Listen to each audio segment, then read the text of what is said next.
नमस्कार मंडळी, कसे आहात? पीक पाणी या यूट्यूब चॅनलमध्ये पुन्हा एकदा सर्वांचं मनापासून स्वागत। आजच्या व्हिडिओमध्ये आज आपण जाणून घेणार आहोत आले अद्रकसाठी रानाची पूर्व मशागत कशी करायची, रानाची बांधणी कशी करायची। त्यासाठी आपण शेतकरी गणेश सीताराम जावळे, राहणार शिरसवाडी, तालुका जिल्हा जालना यांच्याकडे आलेलो आहोत। आपण प्रत्यक्ष त्यांच्याकडून जाणून घेऊया की आले अद्रकसाठी रानाची पूर्व मशागत कशी करायची। गणेश भाऊ, आपण किती सालापासून आले अद्रकची शेती करतात? भाऊ, आपल्याला 8-9 वर्ष झाले आपण अद्रक लावतो। म्हणजे 8-9 वर्षाचा आपला अनुभव आहे अद्रकीचा। हां, आपण जास्तीत जास्त किती उत्पन्न घेतले, ॲव्हरेज किती काढले अद्रकीचं? आपण अर्ध्या एकरला 4 क्विंटल लावलं होतं, तर आपल्याला 85 क्विंटल झालं। 85 क्विंटल अर्ध्या एकरला चांगलं ॲव्हरेज भेटलं। अर्ध्या एकरला 85 म्हणजे 1 एकरला 170 क्विंटल। आता जे नवीन शेतकरी आहे त्याला समजा आलं अद्रक लावायची, तर त्यानं रान कसं तयार केलं पाहिजे, अद्रकीचं कशी मशागत केली पाहिजे? अद्रकीला आपली नांगट काढायची आणि नांगट अशी काढायची की वावर आपलं कमी जादा महिना 1.5 महिना वावर तपलं पाहिजे। आणि राहिला विषय नंतर नांगट काढल्याच्या नंतर त्याच्यात आपल्याला अर्ध्या एकरला 4 टायल्या शेणखत टाकून द्यायचं।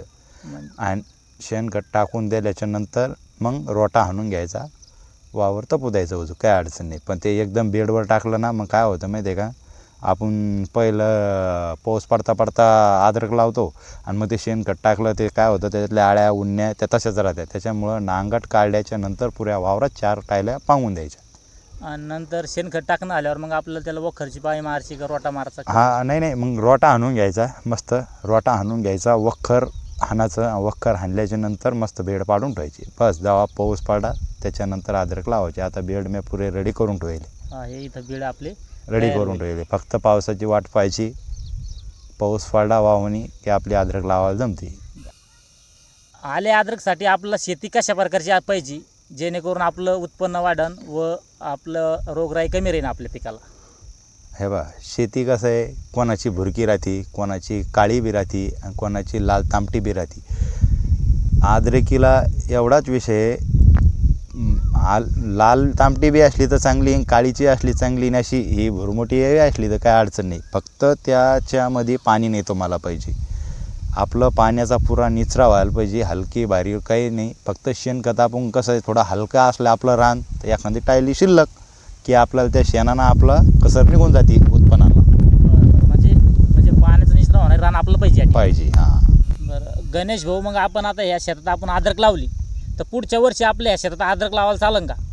नाही, अद्रक एकदा लावल्याच्या नंतर आता काहीला वावरं कमी असलं तर काही अडचण नाही समजा, आणि काहीला शिल्लक असलं तर आपल्याला 2 एकर वावर असलं तर 2 एकर, अर्धा एकर इथं लावल्याची, अर्धा एकर उजूक पलीकडे लावायची, अर्धा एकर उजूक पलीकडे, म्हणजे अशी पलटी देत चालायची।